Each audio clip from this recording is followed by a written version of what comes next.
Get ready with me while I tell you things about my old high school that might send other students into a coma.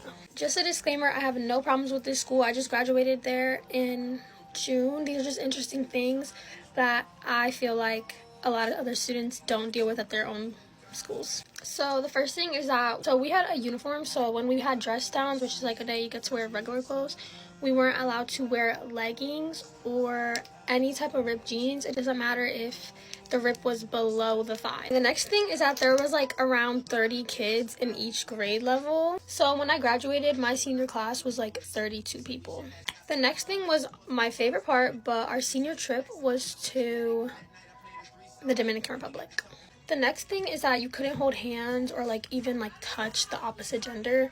Like obviously people still did, but you would like get yelled at if you did. Next thing is we were never allowed to have our phones. I don't know, that might be a lot of schools, but we weren't even allowed to have them in lunchtime or like any type of free time. Another thing about lunch is that we weren't allowed to leave for lunch for senior year. Like we had to stay on campus. Even if you had like senior leave, you weren't allowed to leave until after lunch. Next, you couldn't dye your hair any color that wasn't like a natural color. Like it couldn't be red, pink, blue. Also, girls couldn't wear more than 2 earrings in their ear piercings.